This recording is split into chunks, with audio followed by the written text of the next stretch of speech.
Olá, me chamo Robson Davi Pimenta, sou aluno do Mestrado Nacional Profissional em Ensino de Física da Universidade Federal do Mato Grosso, campus Universitário do Araguaia. Vou apresentar o meu produto educacional que se chama Estufa para o Cultivo de Vegetais e os seus Fundamentos Físicos. O meu orientador é o professor Dr. Adelane Araújo Souza. O ato de ensinar física. Mesmo no século XXI, infelizmente, as escolas não possuem laboratórios de informática, de física e outras ciências. Então, cabe ao professor criar condições de aplicar a prática juntamente com a teoria. Bom, na aplicação do meu produto, eu tive todos os problemas estruturais possíveis. Infelizmente, a nossa escola ela tem uma estrutura muito precária. Para vocês terem ideia, até tomada nas salas de aula, em algumas situações, a gente não consegue ter acesso. Então, eu já sabendo disso, porque já sou professor nessa escola há muito tempo, tentei fazer todas as adequações possíveis para driblar esses problemas e fazer com que isso aí não atrapalhasse a apresentação do produto e nem o aprendizado dos alunos. Neste trabalho, através de uma estufa artificial, procuramos relacionar radiação luminosa de diferentes lâmpadas de LEDs no crescimento das plantas, envolvendo os conceitos físicos relacionados como incidência de luz, reflexão, refração, lei de Planck e a lei de Stefan Boltzmann, e a radiação do corpo negro e sua relação com o efeito estufa. Então, no final das contas, a estufa se tornou uma grande ferramenta para aprendizado e abordagem de vários conteúdos diferentes da física. Nós trabalhamos todos esses conteúdos, alguns em caráter de revisão e em outros momentos com a ideia de apresentar pela primeira vez o conteúdo para o aluno, que foi no caso da lei de Planck, a lei de Stefan Boltzmann e a radiação do corpo negro, juntamente com o efeito estufa. Então foram esses conteúdos aí que foram abordados pela primeira vez no terceiro ano. Os objetivos gerais: desenvolver os conceitos físicos relacionados com a luz e temperatura através de uma estufa artificial de plantas, com estudantes do terceiro ano do ensino fundamental no Colégio Estadual Lindolfo Mendes da Cunha. Um detalhe importante aqui que tem que ser citado, que esse produto foi aplicado logo ao retorno presencial das aulas. Então foi um momento muito importante, um momento de segurança para a educação, para os professores, para os pais, e esse produto ajudou a amenizar essa volta e a transformar essa volta num momento mais agradável. Já para os objetivos específicos, nós temos a introdução aos conteúdos, incidência de luz, reflexão, refração, lei de Planck, lei de Stefan Boltzmann e a radiação de corpo negro. Relacionar as físicas com a lei de Planck e a lei de Stefan Boltzmann com o efeito estufa, através de dados extraídos do experimento, utilizando a maquete por nós projetada. Envolvimento dos alunos nas atividades experimentais, montagem, tomada e análise de dados. E a implementação de aulas com caráter lúdico, utilizando jogos educacionais, atividades diferenciadas, como caças-palavras e cruzadinhas. Nós vamos aprofundar mais nesses objetivos específicos mais adiante. Mas uma coisa que eu quero deixar bem clara, que ao meu ver, nesses objetivos específicos, o mais importante é a implementação das aulas com caráter lúdico, pois no meu caso, eu era um professor extremamente tradicional e na verdade nunca tinha feito nada diferenciado dentro da minha sala de aula, nas minhas aulas de física. Então foi um momento importante tanto para mim quanto para os meus alunos.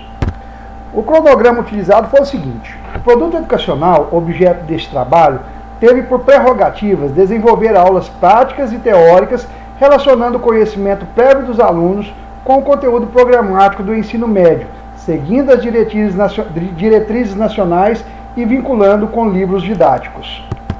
Os nossos encontros eles foram realizados em 3 momentos. No primeiro momento, nós trabalhamos a aula 1, 2 e 3. No segundo momento, as aulas 4, 5, 6, 7 e 8. E no terceiro momento, as aulas 9, 10, 11 e o aulão interdisciplinar com os 3 professores da disciplina de Física, Biologia e Química. Uma coisa que eu quero ressaltar, que eu achei muito interessante e até para o meu próprio espanto, nesses 3 momentos, o tempo que eu preparei para falar com os meus alunos, para ministrar essas aulas, ele estourou em alguns minutos. E a participação foi tão grande, as aulas foram tão prazerosas, que eu realmente fiquei espantado. O que um trabalho desse tipo, um experimento jogado dentro de sala de aula, pode fazer como diferença no aprendizado dos alunos. E uma coisa que realmente eu, como um professor tradicional que era, não acreditava que faria tanta diferença. A metodologia. As aulas foram apresentadas utilizando todas as ferramentas educacionais possíveis e disponíveis na escola, como data show, apresentação por slides, aulas expositivas e participativas, que nós vamos falar melhor quando a gente for apresentar as aulas. Utilizamos o aplicativo WhatsApp para comunicação periódica fora da sala de aula, denominada diário de bordo. Esse item aqui eu quero fazer uma observação. Foi um item que ele não entrou no planejamento no primeiro momento. Como eu falei para vocês, a aplicação do produto ele veio logo após o retorno presencial das aulas da pandemia, só que por vários motivos, insegurança dos pais, a falta de costume dos alunos com os horários, né, porque ficaram muito tempo parados, coisas do tipo, vários motivos, os alunos começaram a se revezar muito nas aulas. Um dia um aluno ia, outro dia o outro aluno não ia, e eu fui percebendo que aquela participação ali somente presencial, naquele momento estava deixando a desejar. Então eu criei um grupo de WhatsApp, que eu denominei de diário de bordo, aonde todos os dias eu atualizava a situação da estufa, atualizava o tamanho das plantas, colocava lá quadros, como vocês estão vendo aí, ó, que mostram os espectros de luz, com comprimento de onda, com as cores e frequência. Eu propunha algumas discussões que aconteceram de forma muito natural e muito legal dentro do WhatsApp. E por incrível que pareça, novamente, os alunos tiveram um grande aproveitamento e, ao meu ver, foi a minha ferramenta que mais funcionou durante esse trabalho aí com o meu produto educacional. Nós também utilizamos as simulações computacionais, os chamados APETs, como os da Universidade do Colorado, de nome FET, para ampliar o conhecimento dos estudantes sobre os temas trabalhados, radiação de corpo negro e efeito estufa. Também foram situações de extrema importância dentro das aulas. Os alunos ficaram interessadíssimos e, na verdade, eu aprendi também junto com eles, que esses applets aí apresentados, quem me mostrou eles pela primeira vez foi a professora Rosângela. Eu não fazia ideia da existência deles. Tanto eu quanto os meus alunos, obviamente, né? E quando eu apresentei esse applet para eles, que eles puderam manusear, ver as situações, verem os gráficos, as cores, o que acontecia, mas engrandeceu muito a minha aula, foi de extrema importância. Também foi utilizado o applet da plataforma VASCAC, referente ao átomo de Bohr. Esse aí também foi muito bom, porque lá dentro desse applet, a gente conseguia, em algumas situações, mostrar para eles isso de forma visual, quando o elétron trocava de nível, perdendo ou ganhando energia, e em cada caso liberando fóton, né? Que para o estudo da nossa estufa, do nosso produto educacional, esse entendimento aí era de grande importância. Então, nesse applet aí também, foi uma aula muito interessante e que os alunos gostaram muito. Utilizou-se na estufa artificial diodo emissor de luz, as chamadas lâmpadas LED, né? As cores utilizadas foram 5 lâmpadas full spectrum e 6 lâmpadas verdes. Aí na foto está apresentada aí a estufa ligada com as lâmpadas de LED, as full spectrum, né? Essas lâmpadas aí, elas emitem as luzes em várias frequências diferentes, e do outro lado aí, somente com lâmpadas verdes. Vocês podem observar que nas lâmpadas de LED existem 5 lâmpadas e com as lâmpadas verdes existem 6 lâmpadas. Isso aí foi uma tentativa de equalizar a potência em watts, né, dessa estufa, para a gente poder descartar essa variável na hora de comparação dos resultados de uma estufa para outra. Perdão, de uma estufa não, né? De análise dos dados de um tipo de lâmpada para outro. Na fundamentação teórica, busquei respaldar o que seria aplicado em sala de aula, na verdade. Então, para me dar mais respaldo sobre os conceitos que eu iria aplicar na sala de aula. eu falei bastante sobre a diferença da relação entre lumen e lux, né? Deixando claro que para definição do lux é necessário a gente ficar bem atento a outras grandezas, como a distância, a área e outros conceitos também que foram muito utilizados no dia da medição dos lux das lâmpadas. Então, eu expliquei para eles que a distância, né, que você coloca o medidor, o luxímetro, né, que depois nós vamos falar mais também, influencia no resultado e coisas desse tipo. Então, para generalizar, algumas definições a respeito da radiação luminosa nas unidades padronizadas de mensuração, como potencial total instalado, watt, né, a potência, como eu falei agora, importante aí sobre a comparação dos resultados de cada tipo de lâmpada, o fluxo luminoso, o nível de luminância, que foi exatamente o que eu falei agora, a diferença de lumen e lux, né, a intensidade luminosa, que é a candela, e assim por diante. Esse gráfico aqui mesmo, eu achei ele muito intuitivo, né, que ele explica aí cada situação, né, o fluxo luminoso, que no lumens, né, que na verdade ele é medido no momento que ele sai da lâmpada, e a iluminância, que é o lux, que eu falei para vocês, que tem a ver com a distância, com a área. Então, por esse gráfico aqui, eu consegui exemplificar bem cada situação. Agora sim, né, vamos poder aqui demonstrar, na verdade, a grande estrela do projeto, né, que é a estufa propriamente dita. A estufa, então, na verdade, depois que terminada a aplicação, ela acabou se mostrando um mini laboratório de física. Eu acho que, através dessa estufa, nós tivemos a oportunidade de abordar vários assuntos diferentes dentro da área da física. E com um detalhe que eu não citei até agora, mas em todo momento nas aulas, deixando claro que aquele projeto era um projeto de física e nunca de biologia. A biologia era importante, estava relacionada, foi abordada no momento interdisciplinar, que nós vamos falar mais adiante, mas o projeto é um projeto de física. E o que nos interessava era a abordagem física do projeto. Então, falando um pouco aí sobre o projeto, nós podemos mostrar aqui nesse caso que nós temos as lâmpadas da foto aí, né, as lâmpadas de LED full espectro, que emite luz de várias frequências diferentes. Essa parte da estufa, né, a emissão das luzes da lâmpada, que vai fazer com que a planta faça a fotossíntese, né, retirando a energia dessa luz. Já nós temos aí também os coolers, né, que alguns funcionam como ventiladores e outros como exaustores. O intuito deles é controlar a temperatura dentro da estufa, né, tendo então a oportunidade nesse momento de discutir as transferências de calor e as suas várias formas de propagação. E no fundo da estufa, né, ela foi forrada com papel refletivo, no caso a gente chama ele de mylar, que também nos ajuda a abordar assuntos sobre reflexão. Bom, agora iremos exatamente falar sobre o objeto de estudo, né, que a gente queria alcançar com o nosso produto educacional. O que era a ideia inicial e o que nós conseguimos fazer? Fazer dois cultivos, um utilizando lâmpadas full espectro, que emitem a luz em várias ondas diferentes, e depois fazer esse mesmo cultivo com as lâmpadas verde, e observar no final o que aconteceria, né, de uma situação para outra.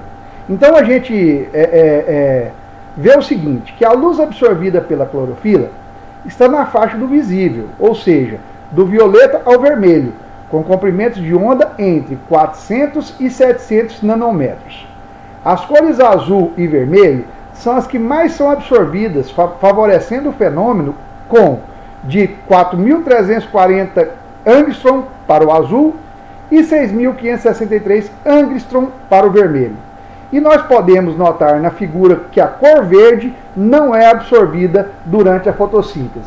A figura, no caso, é essa aqui que mostra muito bem, num gráfico muito intuitivo, o que acontece aí nessas situações. Então a gente sabe que as plantas, elas são sensíveis e exatamente a quase a mesma escala de radiação visível, né?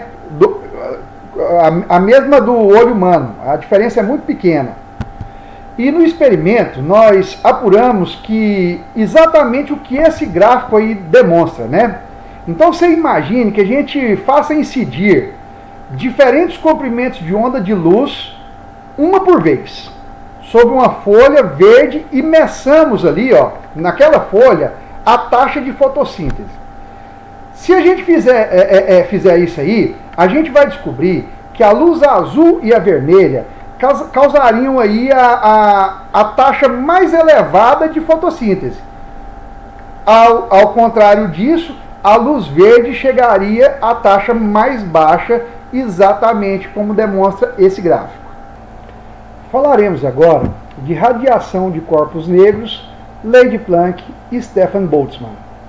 A radiação incidente pelo orifício do corpo negro vai sendo refletida nas paredes internas dessa cavidade e cada vez que ela é refletida, ela perde parte de sua energia. Ou seja, a radiação vai sendo absorvida internamente por essa parede, de forma que depois de inúmeras reflexões, toda a radiação incidente não escapa da cavidade. Então eu coloquei aí do lado uma figura que mostra exatamente isso. Ó, um objeto que tem uma pequena cavidade e aí se joga um feixe de luz dentro dessa cavidade e ela vai refletindo aí nas suas paredes indefinidamente, né? Várias vezes até que o corpo absorva toda essa energia ou radiação, né? Bom, e na verdade nós sabemos que na física que o corpo negro é um objeto hipotético, né? Não existe um corpo que absorva toda a radiação que incide nela em sua totalidade. Para que isso acontecesse, né, igual eu falei, o corpo tinha que absorver toda a radiação e não ter nenhuma perda, né? Mais próximo disso que a gente consegue encontrar é exatamente esse objeto que eu mostrei para vocês, que tem esse pequeno orifício aí. Sendo assim, a gente vai concluir que um corpo negro é definido como um meio ou substância em que se absorve toda a energia incidente nele, ou seja, a radiação não pode ser refletida ou sequer transmitida. Agora vamos falar um pouquinho sobre o modelo atômico de Bohr. Niels Bohr, em 1913, publicou sobre a constituição de átomos e moléculas, alusão a uma nova possibilidade na qual a física clássica não daria conta de explicar certos fenômenos, necessitando de uma nova física. Os elétrons, ao retornar para os níveis de energia em órbitas inferiores, como por exemplo o estado fundamental, emitem a diferença de energia na forma de fótons, na radiação infravermelha que vai aquecer o interior da estufa pelo processo de convecção, formando o chamado efeito estufa. Então aqui do quadro ao lado, eu demonstrei justamente isso aí que nós acabamos de ler. Olha aí, ó, o movimento dos elétrons aumentando de energia de acordo que vai subindo as órbitas, né? E diminuindo a energia, né, em forma de fóton a cada vez que ele se aproxima do núcleo. Então, na verdade, cada vez que o elétron se aproxima do núcleo, né, que ele muda de órbita, ele emite um fóton. Nós temos que deixar claro que, na verdade, o modelo de Bohr foi apenas um dos instrumentos iniciais para se explicar a emissão de fótons. E que ela é muito importante, claro que é muito importante, mas como uma visão de primeira abordagem aos alunos de ensino médio, né? E que, na verdade, a emissão da radiação do corpo negro, ela se dá por modelos de espectros moleculares, envolvendo transições eletrônicas, né? Vibracionais e rotacionais, em cada caso específico. Agora, para encerrar essa parte da apresentação, eu vou falar um pouquinho da lei de Stefan Boltzmann, que na verdade é uma das 3 leis que regem a radiação do corpo negro, né? Então, ela diz o seguinte, que o poder emissivo de um corpo negro é proporcional à 4ª potência de sua temperatura absoluta. Matematicamente podemos expressar que E é igual a sigma vezes a temperatura elevada à 4ª, onde sigma é chamada constante de Stefan Boltzmann, que tem o valor de 5,6 vezes 10 elevado a menos 8. Então aqui, através dessa lei de Stefan Boltzmann, é justamente onde que a gente vai encontrar a intensidade total do corpo negro, que o corpo negro está irradiando, né? Então é muito importante essa lei aí no estudo da radiação do corpo negro. Passaremos agora a falar da aplicação do produto em sala de aula. Bom, dividi o nosso aplicação do produto em 3 momentos. Cada momento, o primeiro momento consta da aula de 1 até a aula 3. E eu resolvi trabalhar no sistema de apostilas.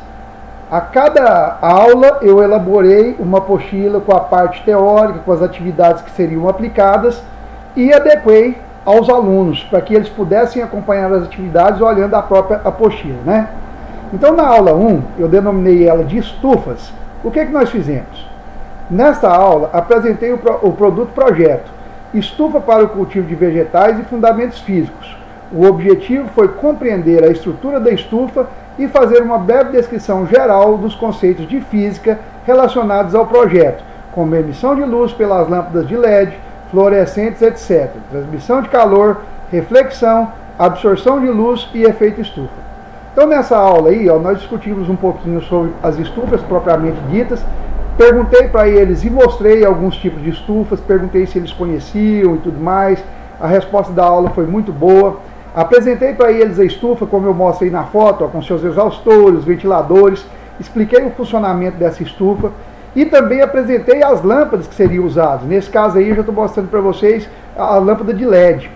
Também no final da aula eu passei uma atividade para eles bem contextualizada que eu denominei de palavras cruzadas.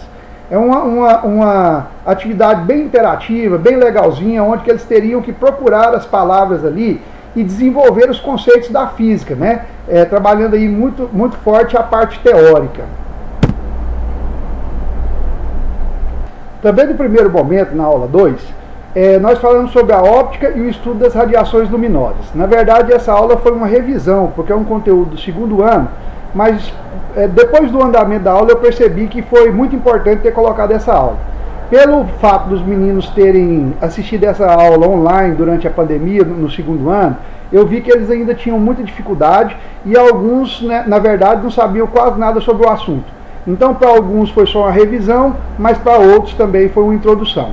Então, nessa aula, eu fiz um breve relato sobre a óptica no tema radiação luminosa, algumas propriedades da luz, seu comportamento e consequências. Os alunos assimilaram este conteúdo, facilitando a compreensão da física moderna nas outras aulas. Então eu, de novo, coloquei algumas atividades aqui bem legaisinhas, procurei colocar uns nomes diferentes nas atividades para chamar a atenção. Então no túnel do tempo a gente falou um pouquinho da história desse tema, né? Fica para a próxima aula, foram atividades para a próxima aula, mãos à obra, incentivando eles a começar o trabalho, né? E nessa aula também eu fiz um quiz educativo,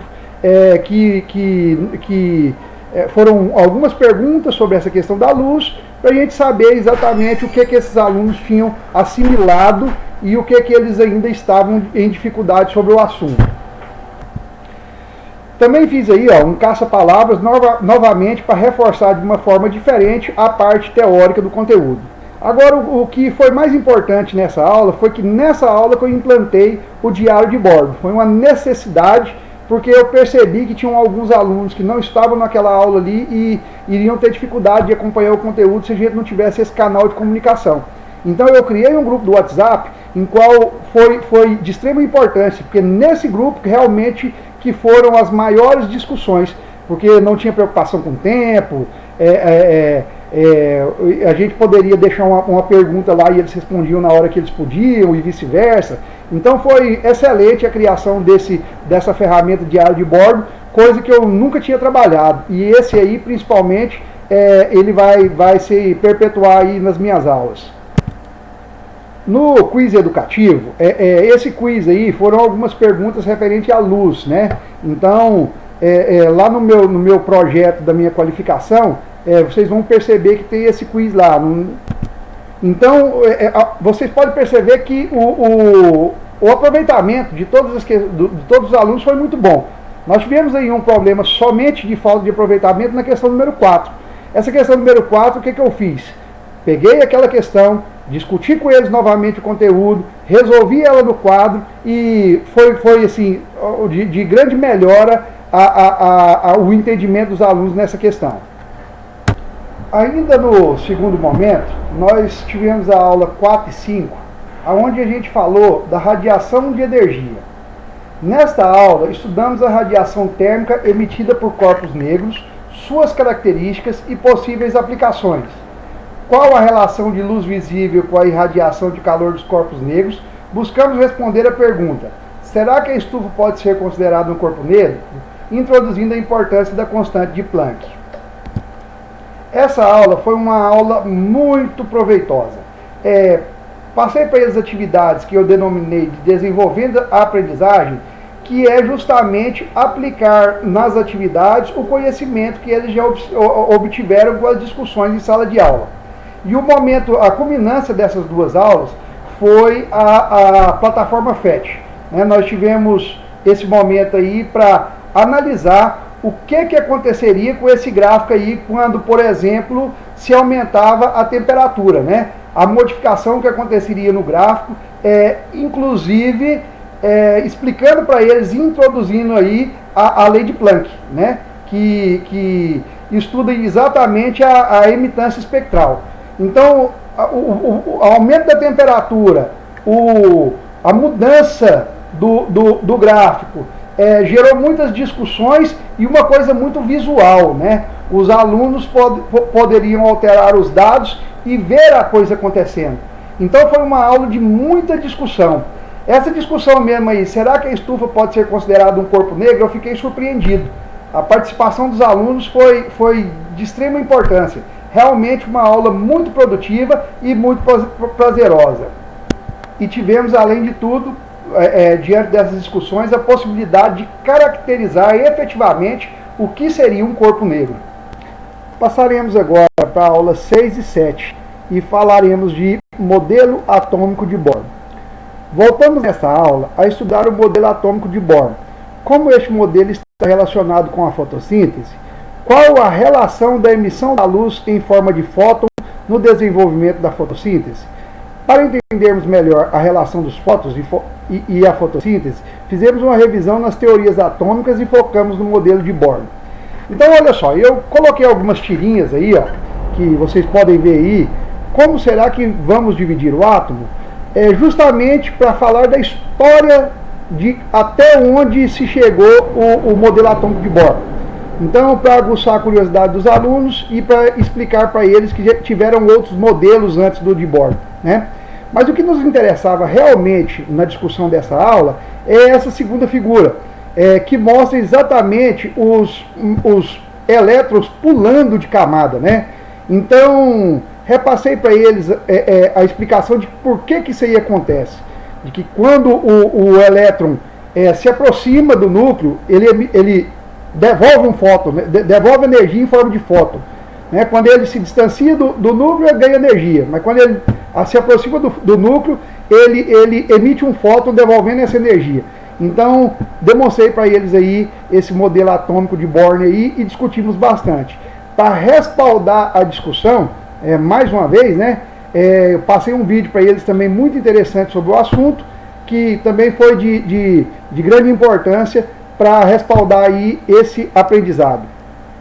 Já encerrando o nosso segundo momento, já na aula 8, que foi a última aula desse segundo momento, nós falamos da lei de Stefan Boltzmann e o efeito estufa. Durante essa aula, a gente tentou interpretar a lei de Stefan Boltzmann e o relacionar com o efeito estufa. Então, nós apresentamos a lei de Stefan Boltzmann para ele. Eu tentei caracterizar cada uma dessas partes aí da lei de Stefan Boltzmann, né? Por exemplo, o sigma, como sendo uma constante de Boltzmann, né? A temperatura elevada à quarta potência, o T como sendo a temperatura elevada à quarta potência, né? E também o E como sendo a intensidade total que o corpo negro irradia, né? Outra coisa que eu não poderia deixar passar, até mesmo por saber hoje, já falei que eu era um professor extremamente tradicional, hoje eu vejo que a parte lúdica, que é exatamente o que essa estufa e esse produto educacional busca trazer para a sala de aula, eu hoje acho que essa parte lúdica tem que ser andado de mãos dadas com a parte de cálculos, ou seja, o ensino tradicional. Então eu procurei nos exercícios, na medida do possível, obviamente, procurar exercícios que tenham caído em algum vestibular ou no Enem. Então eu coloquei aí já uma foto nessa terceira figura para vocês verem que na medida do possível eu tentei fazer isso. Agora, na simulação FET, ela foi muito legal também. Por quê? Nessa simulação FET, os meninos tiveram a oportunidade de ver os fótons de luz visível caindo na Terra, né? Então eles desciam, caíam na Terra e eram absorvidos em parte e outros eram refletidos em forma de fótons de infravermelho. Então nessa simulação aí deu para visualizar isso e também umas outras situações que podem ser adaptadas lá dentro do simulador, que é um tipo de atmosfera diferente, uma concentração de gás diferente. Então, inúmeras variáveis que podem ser colocadas aí que alteram, né, o visual aí da nossa simulação, que deixa realmente muito legal da gente se ver. Outra coisa que eu procurei discutir nessa aula foi a importância do efeito estufa para a manutenção da vida no planeta Terra. Essa parte aí eu achei muito importante e muito legal, engraçada, né, na verdade. Muitos alunos não entravam na cabeça deles que o efeito estufa tinha algo benéfico para o planeta Terra. Eles tinham uma ideia formada de que o efeito estufa só trazia malefícios para o planeta. Então, através das discussões, nós conseguimos sanar essas dúvidas que eles tinham. No final das contas, eles compreenderam, levaram essas discussões lá para o diário de bordo. Essas discussões aí sobre esse tema renderam muito, mas no final deu tudo certo e eles compreenderam e acabaram concordando. Continuando no terceiro momento, esse terceiro momento é um momento mais de discussão e análise de tudo que foi aprendido, né? Então, na aula 9, por exemplo, a aula 9, o título dela é a descrição do desenvolvimento do experimento. O experimento envolvendo a estufa foi apresentado nesta aula, detalhando passo a passo o procedimento.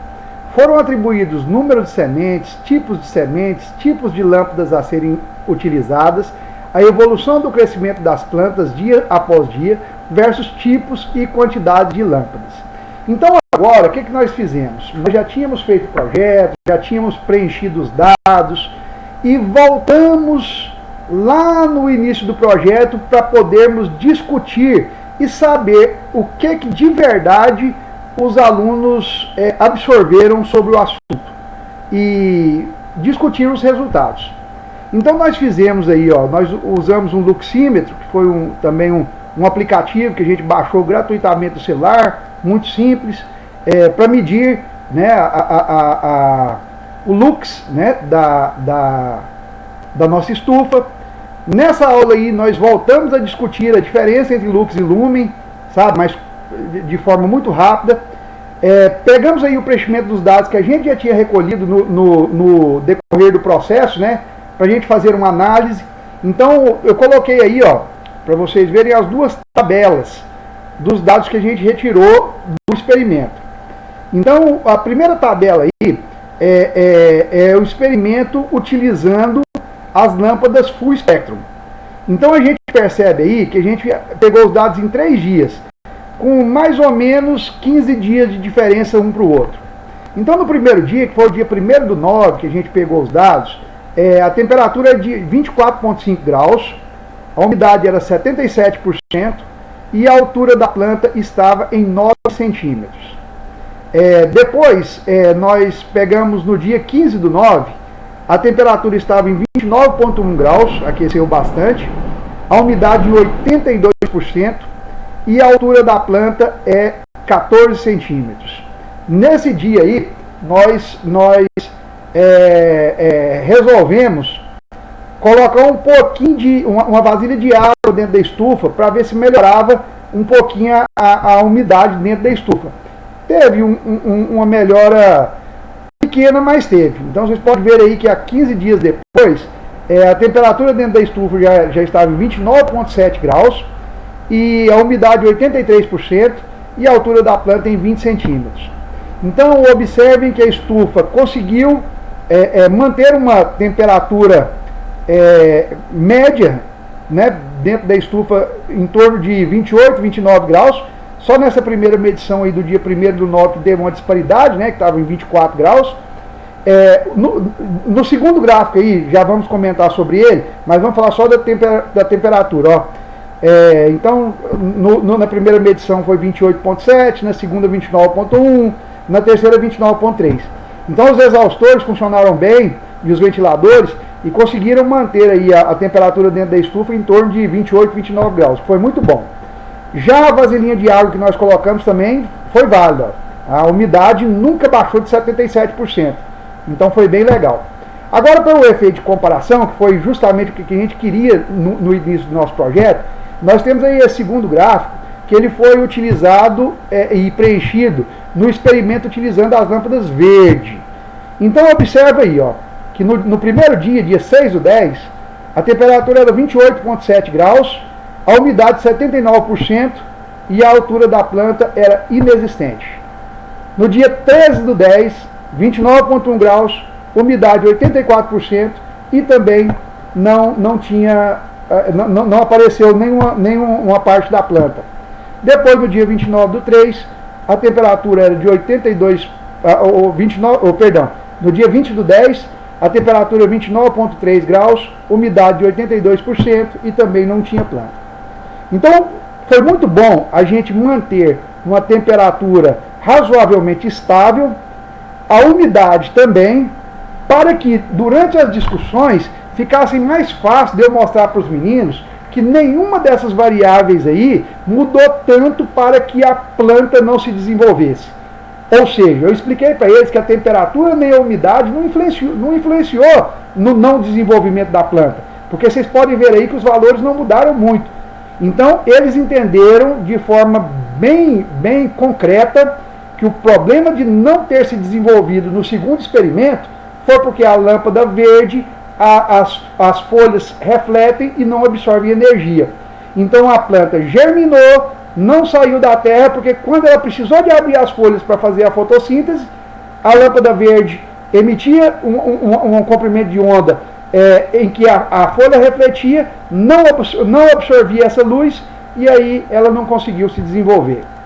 Na aula 10 e 11, nós falamos basicamente da física da fotossíntese. Então, nessa aula abrangente, propomos discussões sobre os gases presentes na atmosfera terrestre e como eles podem ser estudados e interpretados por diversas ciências. Com isso, pensar em efeito estufa e fotossíntese e pesquisar sobre abre um leque de informações. A física da fotossíntese é a junção das duas ciências, física e biologia, para nos ajudar a entender e interpretar esse fenômeno responsável pela vida na Terra, já que é através dele que se mantém a transformação de CO2. Bom, essa aula foi bem tranquila, uma aula de discutir, uma aula de avaliar o que nós fizemos durante todo o processo. Passei mais alguns vídeos pequenos para ele, mas a discussão fundamental da aula foi o seguinte: diferente de que muitas pessoas pensam, existe sim física na fotossíntese. E existe sim física em várias outras áreas que a gente não consegue, que a gente não conseguiria imaginar que existisse. Então a física é uma ciência presente. Então nós conseguimos ver através dessa estufa e os alunos concordaram comigo de que realmente a parte física do processo é de extrema importância. Então uma aula muito legal, uma aula em que discutimos bastante, trocamos bastante ideia e conseguimos realmente perceber a ciência, a disciplina de física dentro do processo da fotossíntese. Então uma aula muito legal. Nesse terceiro momento, né, a 12ª aula, final do terceiro momento, o final do trabalho, nós trabalhamos com a aula interdisciplinar. Sabemos que as ciências procuram decifrar os fenômenos da natureza, cada um na sua pesquisa detalhada, seguindo seus protocolos e viés. Para compreendermos a plenitude e mais detalhadamente o efeito estufa, e principalmente a fotossíntese, propomos ministrar uma aula interdisciplinar em que as três ciências mais significativas explicaram dentro de suas conjunturas esses fenômenos. Quais as leis aplicadas na física, da química e da biologia que explicam e comprovam a existência do efeito estufa e da fotossíntese com 3 professores ao mesmo tempo na sala de aula. Procura-se com essa metodologia mostrar aos estudantes que as ciências, mesmo em suas particularidades, mantêm certo conhecimento que permeiam uma a outra.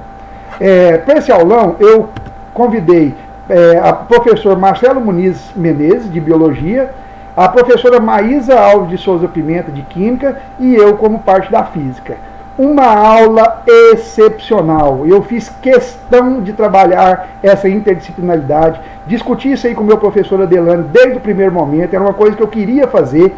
Infelizmente a pandemia não deixou eu fazer exatamente do jeito que eu queria. Eu queria uma mega estrutura, sabe? Talvez convidar até as outras salas do ensino médio. A minha ideia era fazer uma coisa bem legal. Mas pelo distanciamento, pelos problemas que nós tivemos com os alunos, as aulas voltando a ser presencial, não deu para fazer essa atividade do jeito que eu imaginava. Mas mesmo assim foi muito prazerosa. Por quê? Os meninos acharam muito legal ver 3 professores que eles conheciam, de 3 disciplinas diferentes, falando lá ao mesmo tempo sobre o mesmo assunto. Uma aula muito participativa, eles conversaram, deram risada, fizeram piada. Então realmente foi uma coisa idealizada no começo, que no final trouxe belos frutos. Resultados provisórios. Os resultados parciais demonstram que o caminho para o aprendizagem dos estudantes se dá através das aulas significativas que envolvam o seu dia a dia. O conceito de interdisciplinaridade vem se desenvolvendo também nas ciências da educação. Elas apareceram com clareza em 1912, com a fundação do Instituto Jean-Jacques Rousseau, em Genebra, por Eduardo Claparède, mestre de Piaget. O ensino da física moderna se torna mais ponderante quando vinculado à experimentação. O professor de ciências é a ponte entre o conhecimento e o aluno. Afinal, o maior laboratório didático está aí em todos os lugares. A própria natureza, o ambiente escolar, a casa do estudante, qualquer ambiente. Pontos positivos da aplicação: experimentação em aula, uso das TICs, videoaulas direcionadas, interdisciplinaridade, atividades diferenciadas, uso de simuladores, uso de teoria prática, produto educacional em forma de apostila, aula por aula, que pode ser seguida e sugerida a outros professores. Obrigado a todos. Na teoria da relatividade, não existe tempo absoluto único. Em vez disso, cada indivíduo tem a sua própria medida de tempo, que depende de onde ele se encontra e de como ele está se movendo. Stephen Hawking. Obrigado.